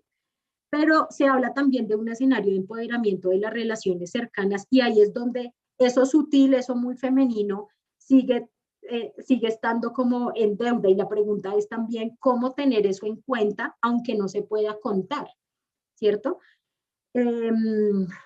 Seguro muchas de estas cosas quedarán como, uy, pero no tenemos ni idea de qué nos está hablando, pero eso es muy importante incluso para pensarse la producción agroecológica, porque en la producción agroecológica muchos de los elementos que hacen posible esta producción agroecológica tienen que ver con esas cuestiones muy sutiles. Entonces, aquí me voy a referir a esa relación suelo, planta, animal y humano, que sea respetuosa, a altos niveles de productividad y a posibilidades de recrear la vida. Entonces, la propuesta, ¿cuál es? La propuesta es como, queremos construir una contabilidad hacia la sustentabilidad. Hay muchos elementos que hay que empezar a tener en cuenta que antes no se tenían en cuenta. Y yo digo, bueno, si la agroecología está construyendo unos caminos posibles, acerquémonos a eso.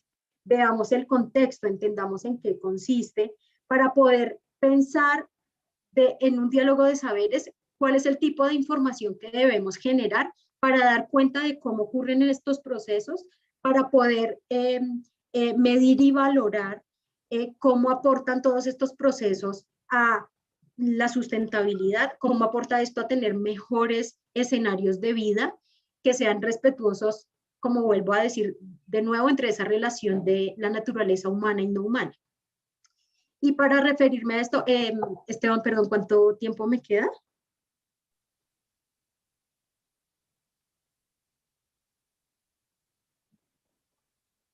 Bueno. 5 minutos. Oh my God. Ok, bueno, en 5 minutos rápidamente esto. Acá, bueno, traigo acá también una foto de un documental que se llama Kiss the Ground. También súper recomendado, está en Netflix o hay que comprarlo, bueno. Pero es muy, muy bueno porque acá muestra cosas que nunca vemos y que la pregunta es cómo hacemos para medir eso. Lo que yo he aprendido de mis andanzas en el mundo agroecológico es que lo primero fue, el suelo es más que eso que pisamos. Debajo de nuestros pies hay una riqueza impresionante. El suelo no es una masa de tierra, el suelo tiene vida. En el suelo hay una diversidad impresionante y lo que hay debajo de la tierra tal vez pueda llegar a tener más biodiversidad que lo que tenemos arriba. Pero además de que hay una biodiversidad, esa biodiversidad es fundamental para la calidad de los alimentos que consumimos. La calidad de los alimentos que consumimos determina nuestros niveles de energía, determina un equilibrio no solamente físico, sino también equilibrio psicológico, porque somos un todo, ¿no? Estamos íntimamente relacionados. Entonces, fíjense cómo en esta imagen de abajo se ve diferentes elementos que componen el suelo. Entonces es una alta biodiversidad de insectos, bacterias, hongos, materia orgánica, agua, aire. Y es eso, toda esa vida y esa interacción, o lo que se conoce con el concepto de biocenosis, como todo eso es fundamental para la producción. Pero cuando nosotros vamos a ver cómo la contabilidad trata el suelo, pues, por ejemplo, en las normas internacionales se habla de los activos biológicos, la NIC 41, para activos biológicos, pero ahí el suelo sí que no cuenta. Lo que sí cuenta es el producto o la planta, ¿cierto? Entonces el animal, yo lo tengo en cuenta el producto, la gestión que tengo que hacer sobre el animal, hacer medición de los procesos de crecimiento, de qué se requiere para esos procesos de crecimiento, las actividades de cuidado, con el cultivo lo mismo, entonces registro la planta chiquita, pero luego empieza a crecer, entonces desde esta contabilidad se reconocen los procesos de crecimiento y luego cuando ya se producen las manzanas, eso se convierte en un producto, en un inventario, y eso es lo que cuenta. Pero todas las condiciones que están involucradas en hacer posible ese producto no cuentan, y eso es riqueza y eso es capital. Porque si no fuera por ese suelo, por esas bacterias, esos bichos que permiten la fertilidad de las plantas, no es posible la manzana. Si no tenemos en cuenta los insectos y los animales polinizadores, como los moscos, como las abejas, como los murciélagos, que a veces nos parecen tan feos, pero son grandes polinizadores, pues no fuera posible la manzana. Entonces, eso es riqueza, pero eso no está contando. Y creo que eso es fundamental que cuente, porque lo que no cuenta no se gestiona. Entonces, si yo no tengo en cuenta la importancia del suelo, pues tenemos un montón de suelos deteriorados y por eso hay que aplicarles fertilizantes de síntesis química que nos generan productos con baja calidad nutricional, bajísima calidad nutricional, y eso impacta en nuestras vidas diarias.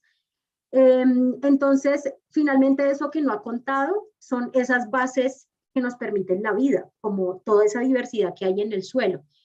Pero también cuáles son las prácticas culturales, y por eso ahí pongo la foto de las personas. Las personas, los seres humanos no siempre nos relacionamos de forma negativa y destructiva con la naturaleza. Existen muchas formas de preservar y cuidar la naturaleza, pero que tal vez no comprendemos porque nos hemos acercado a ellas solamente desde la visión de la ciencia moderna. Por eso hablo de acercarnos desde la visión, desde de un diálogo de saberes, porque a pesar de que, por ejemplo, hay comunidades campesinas que usan agroquímicos para producir el frijol que es el cultivo de venta, pero que tienen su huerta, tienen su frijol aparte para no contaminarlo tanto, tienen sus fuentes hídricas. Entonces creo que hay que rescatar y reconocer esos aportes que se dan desde la gestión de la naturaleza. Hay que tener en cuenta esos asuntos que son más sutiles y idear e innovar en cuáles son las informaciones, o más bien los reportes que necesitamos construir para poder hacer gestión de la agroecología, pero para también poder tener en cuenta estos asuntos que son base de la vida, que son primordiales para las actividades productivas, pero que no están contando. Y como vuelvo a repetir, si no cuentan, no se gestionan. Y si no se gestionan, pues vamos a continuar como en el mismo círculo vicioso de deterioro de la naturaleza. Ya hay experiencias que demuestran que es posible recuperar los suelos a través de la agroecología. Y ahí, por ejemplo, las vacas juegan un papel muy importante porque el abono de las vacas es impresionantemente, de las vacas y de los animales en general, es impresionantemente importante para poder hacer una recuperación de suelos, pero no en ganadería extensiva, sino en formas de ganadería intensiva, de rotación de suelos, donde la vaca no esté tanto tiempo en el mismo espacio, porque si no compacta el suelo.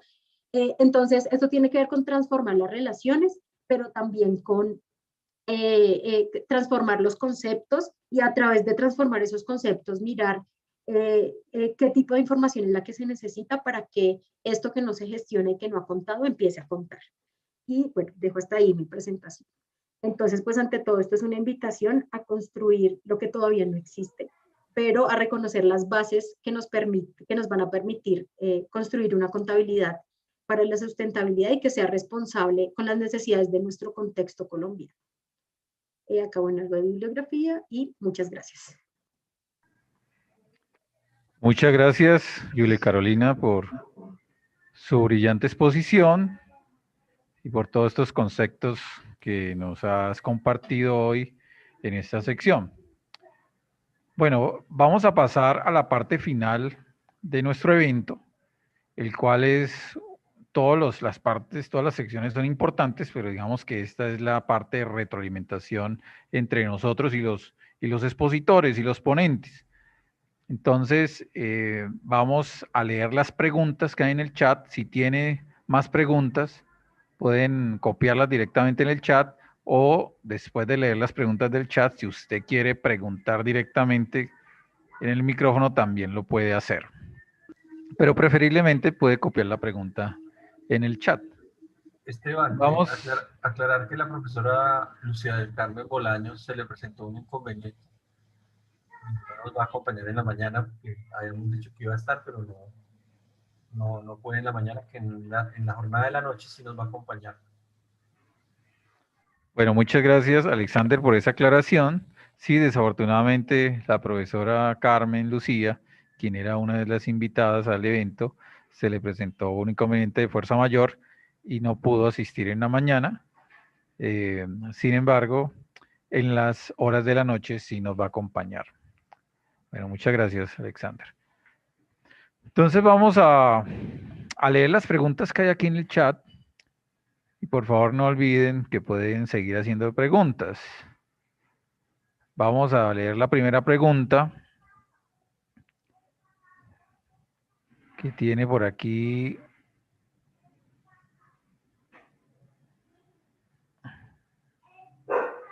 Aquí nos dice, Aquí hay una pregunta que nos dice, ya, pregunta Alejandro Dinas. En el país durante el siglo XX se realizaron varias reformas agrarias. ¿Qué pasó entonces con esas reformas? La pregunta va dirigida, pues, más que todo, a Julie Carolina. En las preguntas, por favor, precisemos a quién va dirigido o si cualquiera de las dos ponentes puedan responder. Entonces, esta pregunta vamos a iniciar con Julie. Entonces, la repito, durante el siglo XX se realizaron varias reformas agrarias. ¿Qué pasó entonces con esas reformas? Por favor, tratemos de responder de manera muy concisa para dar paso a otras preguntas. Gracias. Bueno, pues en Colombia no ha habido nunca reforma agraria real. Bueno, yo no soy tampoco muy experta en reforma agraria, pero lo que conozco en Colombia no ha habido reforma agraria. Han habido leyes que intentan hacer reformas agrarias, pero una reforma agraria implica redistribución de la tierra y eso en Colombia no ha ocurrido. Eso sigue siendo una deuda y por eso es objeto todavía de muchos debates. Hay muchos eventos académicos, sobre todo al respecto, pero en Colombia básicamente no ha habido reforma agraria. Ok, muy bien, Carolina. Esta pregunta es para los dos. Primero la va a responder Fabián y luego Carolina. La pregunta la hace el usuario Serlu. Dice, los caminos posibles se centran en el saber epistemológico de la contabilidad o en el plano subjetivo y social de las personas que deciden ser contadores públicos. Repito la pregunta porque tiene un contenido filosófico importante. ¿Los caminos posibles se centran en el saber epistemológico de la contabilidad o en el plano subjetivo y social de las personas que deciden ser contadores públicos? Entonces, primero Fabián y luego Carolina. Bien, pues digamos que la respuesta sintética a esa pregunta es que los sentidos, o sea, eh, no podemos mantenernos dentro del mismo sistema social, dentro del mismo sistema económico, sistema político, para mejorar nuestras relaciones con la naturaleza, con el medio ambiente. Y eso también implica un cambio en la subjetividad de las personas. Si dejamos de considerarnos, como nos decía Julie, por fuera de la naturaleza, sino que al contrario, nos consideramos parte de ella y consideramos que deberíamos realmente tener unas dinámicas subordinadas a la dinámica de la naturaleza, pues entonces eso nos va a llevar a un mejor relacionamiento con ella. Pero además, si a pesar de que hagamos eso, mantenemos una visión de la contabilidad cerrada, centrada en lo financiero, centrada en la contabilidad financiera, en medir la utilidad en términos de rentabilidad, creo que allí tendríamos todavía un problema. Entonces, es necesario también cambiar la visión de la contabilidad hacia una visión de la contabilidad mucho más amplia, que integre diversos lenguajes, que integre diferentes formas de medición, ¿no? Propuestas por diferentes también disciplinas, y pues que reconozca voces de todos los actores y no solo la voz de la empresa. Entonces, en síntesis, eso tiene que ser en conjunto esas dos transformaciones.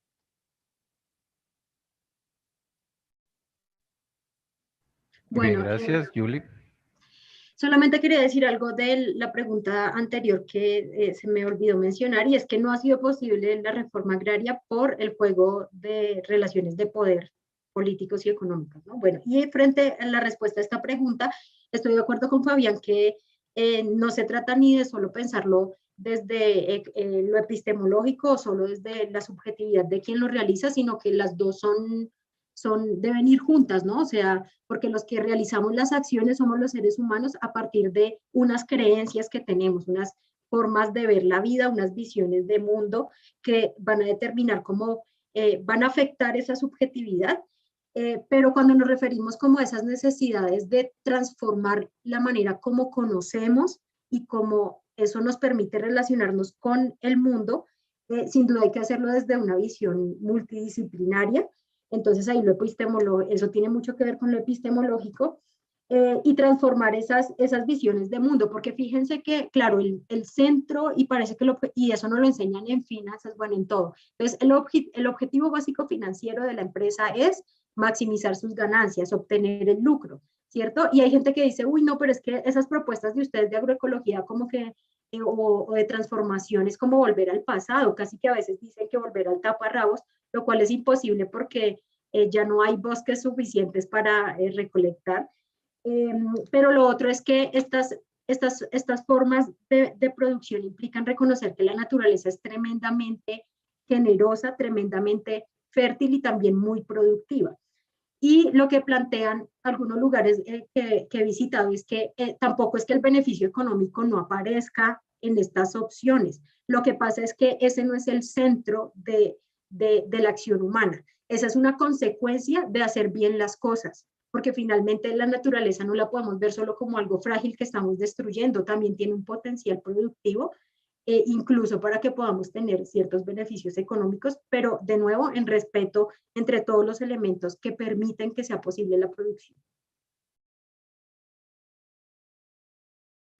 Muy bien, muchas gracias. Por aquí tenemos una pregunta de nuestra colega Astrid Villalobos, que pregunta una pregunta pues muy pertinente y que yo creo que todos los asistentes están ahorita haciendo en sus cabezas. Para iniciar la carrera en contabilidad ambiental, nosotros los contadores públicos ya egresados de las universidades, ¿cuáles son las instituciones donde podemos acudir para iniciar esta formación? Entonces, Fabián y luego Carolina. Sí, sería bueno que nos dijeran porque varios necesitamos ese tipo de formación. Pues lo que pasa es que todavía hay renuencias de muchas universidades para tener este tipo de temas en sus programas de contaduría, ¿no? Yo, digamos que puedo hablar es por casos que conozco, casos que yo he vivido. Yo estudié contaduría en la Universidad Nacional de Colombia y allí el maestro Danilo Ariza dictaba 2 o 3 seminarios alrededor de contabilidad ambiental, ¿sí? De hecho, Alexander Rodríguez también fue uno de los usuarios y dinamizadores de esos cursos. La profe Julie Carolina también pues allí nos conocimos en estos cursos y ella lo ha dictado por varios semestres, varios años allí en la Universidad Nacional. Yo estuve trabajando en la Universidad Agraria aquí en Bogotá y allí hay una interesante línea dedicada solamente a los temas ambientales, ¿sí? De hecho, hasta lo que yo he charlado con Juan Carlos, con la misma Julie, el programa de contaduría de la Universidad Agraria está dirigido o tiene una de sus líneas de profundización hacia los temas agrarios y los temas ambientales. Entonces, allí me parece que hay un buen espacio para la formación. Yo trabajé en la Fundación Universitaria, no, trabajé en la Universidad de la Gran Colombia y pues allí dictaba el curso de contabilidad ambiental, solamente que era una materia electiva, entonces digamos que pocos estudiantes se inscribían, aunque tuvo bastante acogida durante mucho tiempo. Y aquí en Fundación Universitaria Los Libertadores también tenemos una línea dedicada al tema ambiental. Empieza por economía ambiental, contabilidad ambiental, costos ambientales, auditoría ambiental y se le suma también una asignatura de gestión ambiental, ¿no? Entonces, también hemos tratado de que los estudiantes tengan como esa línea, ¿no? Entonces, esos son casos que yo conozco, casos que se han dado o se dan aquí en Bogotá, pero pues es una materia que en muchos casos es selectiva o en muchos casos o en varios casos es de formación básica dentro de los programas de contaduría. Entonces, hay varias opciones en el país. Quizás la debilidad es que como no es un campo todavía obligatorio, como no es un campo todavía, ¿no? Digamos que las empresas no tienen la obligación de presentar estos informes, entonces los estudiantes casi no la toman o casi no le ven interés, pero sí hay varias opciones. Bueno, complementando lo que dice Fabián, bueno, como como dijo Fabián, nosotros provenimos de la misma escuela, nos formamos en la misma universidad con el maestro Danilo Ariza, que creo que eso finalmente terminó transformando nuestras vidas y definiendo lo que hacemos actualmente. Pero claro, hay varios caminos y uno que yo considero muy importante también para acercarnos a estos temas es caminar el país, hacer trabajo de campo, que estos cursos de contabilidad ambiental y los profesores de contaduría pública en el país hagamos más visitas a los territorios. Yo he sido súper intensa con eso porque además también tengo un espíritu de viajero importante, entonces me encanta viajar, conocer, probar comidas, bueno, pero y también pues eso me ha impulsado a hacer trabajo de campo, generalmente hago salida de campo con mis estudiantes de contabilidad ambiental. Bueno, lo de la pandemia pues me detuvo todo esto, pero también es muy difícil. Ese es un espacio que hay que abrir en las universidades porque pues también las universidades quieren disminuir costos. Fíjense que la lógica siempre es disminuir costos. He sido censurada incluso, bueno, esto queda grabado, pero ¿qué hacemos si es la verdad? Incluso en mi propia Universidad Nacional hubo unos semestres que no se dio el curso de contabilidad ambiental y cuando indagué uno de los motivos es pues porque había que asignar recursos para las salidas de campo que yo hacía, les parecía que también eran muy largas, pero es que tenemos que ir a visitar los lugares apartados. Yo me puedo ir acá a visitar proyectos bonitos cerca de Bogotá, pero es que tenemos que ir a donde hay problemas, donde la economía está estática, donde necesitamos generar soluciones, porque todos trabajando y generando soluciones en el mismo lugar, pues no tiene mucho sentido en un país con las problemáticas que tenemos nosotros.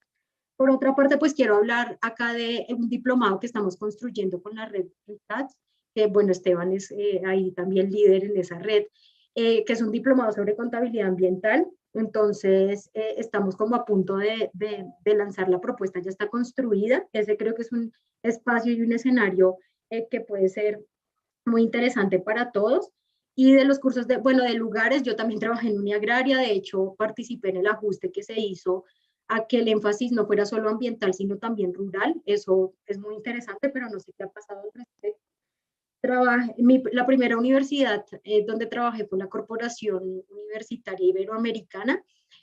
Allí también hubo un ajuste curricular y pues me alegra haber podido que quedaran incluidos como asignaturas obligatorias un componente de contabilidad ambiental. Bueno, en la Universidad Nacional yo doy el curso de contabilidad ambiental, siempre se llenan los cupos, pero es una electiva, es una de libre elección. Y ahora trabajo en la Universidad Cooperativa, que allí contabilidad ambiental es un curso obligatorio para todos los estudiantes. Y lo otro es participar en eventos académicos. Hay muchos eventos académicos. Yo creo que ahí también se aprende mucho porque si ustedes se dan cuenta hay una gran diversidad. O sea, ya hay mucha gente trabajando en este tema y mucha gente, no me refiero a la mayoría, pero sí, o sea, hay muchas opciones para escuchar propuestas y reflexiones en torno a estos asuntos de contabilidad ambiental. Entonces yo creo que participar en eventos académicos también es un escenario de formación importante. O sea, por ejemplo, ¿no? Bueno, muchas gracias. Yo creo que la pregunta de Astrid es muy importante porque mire que ella dice, los profesionales, pues que ya somos contadores, ¿qué hacemos para hacer una especie de posgrado en contabilidad ambiental? Entonces, los compañeros bien han dicho, bueno, opciones que hay, pero en los pregrados que han hecho, y eso está muy bien, pero en cuanto a posgrados, ¿qué hay? ¿Qué ofrece el mercado en contabilidad ambiental? La respuesta tajante a esto es que no hay en este momento ninguna oferta relacionada con contabilidad ambiental en Colombia. Y en el mundo no conozco, pero me atrevo a decir de que tampoco hay en contabilidad ambiental específicamente. Entonces, la propuesta que se